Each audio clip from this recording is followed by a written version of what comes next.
Bienvenue sur les podcasts Alors Changeons. Présenté par Silver Caron, l'ostéopathe consultant, conférencier et auteur. Alors Changeons, des podcasts qui nous parlent de nous. Sur Cool Radio. Bonjour et bienvenue sur le podcast Alors Changeons, le podcast qui nous parle de nous au quotidien. Silver Caron, le kiné-ostéopathe qui nous parle de nous, et je vais vous parler aujourd'hui de notre construction, notre fameuse construction pyramidale. Alors, bien sûr, il y a celles et ceux qui s'attendent à ce que je vous parle de la pyramide de Maslow. Cela ne sera pas le cas. Je ne reviendrai pas sur cette pyramide. Moi, j'aimerais vous parler d'une autre pyramide. La pyramide bouddhiste, la pyramide qui se construit sur 3 niveaux. Premier niveau, l'émotionnel, nous en avons parlé dans un épisode précédent. Deuxième niveau émotionnel, troisième niveau spirituel. Durant de nombreuses années, en tant que kinésithérapeute et ostéopathe du sport, je n'appréhendais l'être humain que sur son aspect mécanique, physique, physiologique. Quoi de plus normal pour un spécialiste de la structure? Après tout, ostéopathie ne veut-il pas dire la pathologie de l'ostéon, de la structure, issue de ostéon structure? Ça veut dire que nous sommes réellement, en tant qu'ostéopathes, des spécialistes de la structure, formatés par un cursus à la fois d'école et d'université. Un enseignement, comme dit Don Miguel Ruiz, nous sommes formatés pour avoir une certaine vision, on va dire, de l'humain.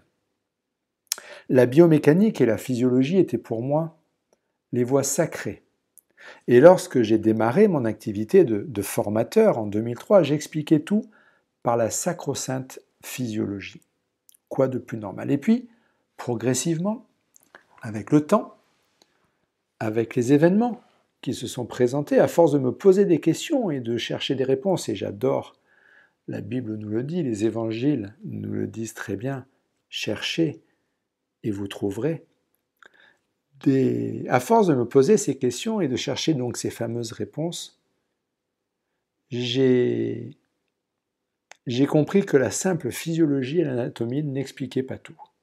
Je me suis rendu compte que notre être évaluait sur ces fameux 3 niveaux. Alors bien sûr, d'autres personnes l'ont compris bien avant moi, mais vous savez, comme j'aime à le dire, je suis corse, il m'a fallu du temps pour pouvoir en prendre conscience, il m'a fallu surtout vivre certaines choses. En prenant comme base de travail la pyramide bouddhiste, j'ai pris conscience que l'humain se construit donc au travers de ces 3 niveaux. Tout d'abord notre physiologie, la base de notre construction, le socle. Et vous le savez, pour qu'une pyramide soit stable, il faut que sa base soit stable. Donc cette fameuse physiologie. Puis, notre émotionnel qui gère la quasi-totalité de notre vie. Pour finir par notre spirituel, sans aucune connotation religieuse, encore une fois. Je vous parle là de spiritualité intrinsèque basée sur la notion d'amour, de don. Si nous désirons pouvoir nous élever, si nous désirons pouvoir grandir, progresser dans notre quête permanente de bonheur, de mieux-être, de bien-être, nous devons impérativement tenir compte de ces 3 dimensions de notre construction. Tout comme il est nécessaire, si nous souhaitons aller vers plus de verticalité à partir de l'horizontalité, de quitter le sol, de quitter la terre, de quitter la matrice, le matériel, pour aller nous élever vers plus de spiritualité.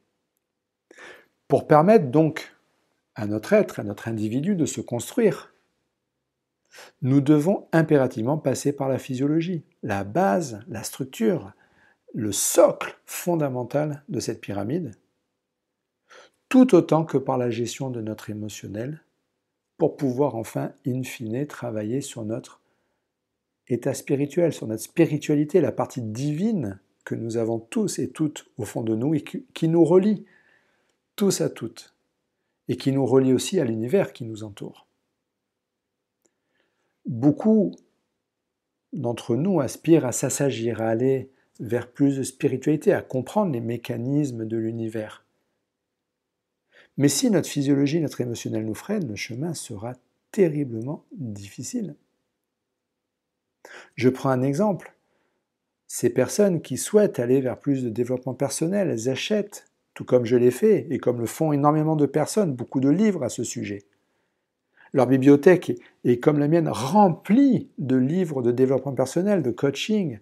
Et ces livres, elles les ont lus plusieurs fois, ils sont écornés, ils sont surlignés. Elles écoutent sur le net des conférences de nombreux auteurs dans le but d'acquérir les outils.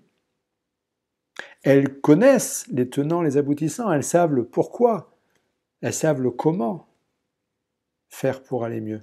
Malgré cela, elles restent en quête de mieux-être avec toujours au fond d'elles ce sentiment de ne pas réellement y arriver du fait d'une physiologie, d'une biologie qui est perturbée par une mauvaise hygiène de vie.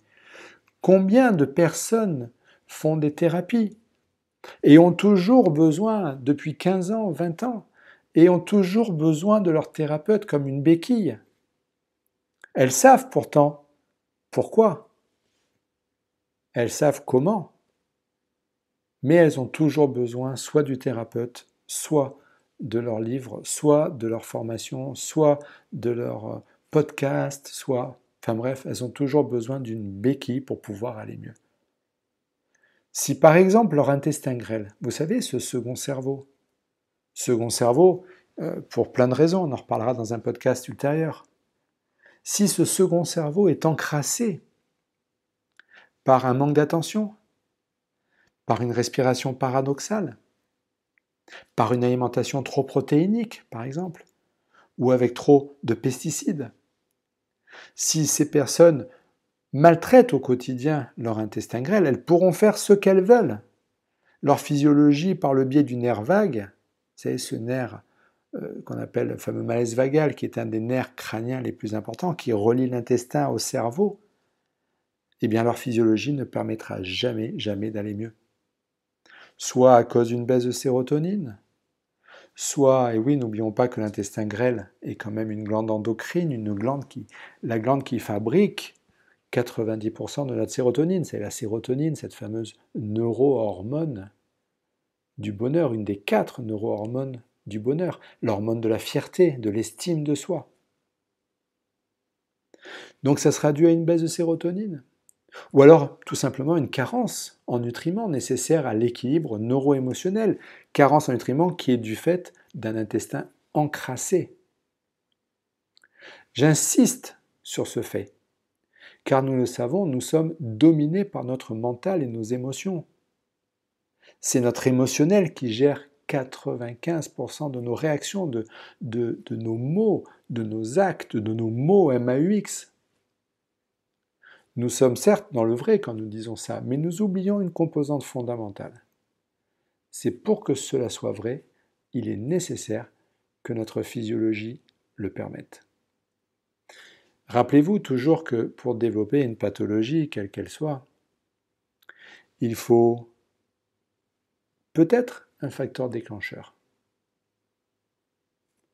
Il faut certainement un terrain physiologique qui permette à la pathologie de se mettre en place. Mais plus que tout, il est nécessaire d'avoir derrière une émotion, un conflit émotionnel qui déclenche la pathologie. Et pour que ce conflit émotionnel puisse prendre tout son impact, toute son importance, il est fondamental que le terrain puisse, c'est-à-dire la physiologie, le permette.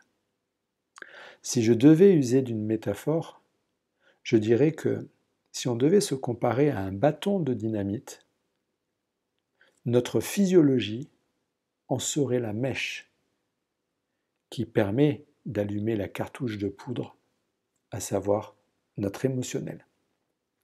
Alors, prêtons une attention toute particulière à notre être, à notre physiologie, à ce corps, cet outil qui est fondamental, que nous passons parfois toute une vie à maltraiter et qui pourtant nous permet de pouvoir passer d'un point A, notre naissance, à un point B, notre mort, et de faire en sorte que cette distance soit la plus longue possible, avec le moins de panne possible.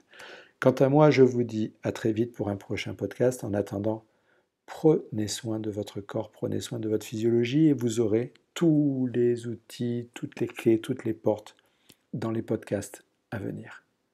À très bientôt, prenez soin de vous. Vous venez d'écouter l'émission Alors Changeons, animée par Silver Caron sur Cool Radio. Retrouvez-le sur Instagram, LinkedIn et sur son site silvercaron.com.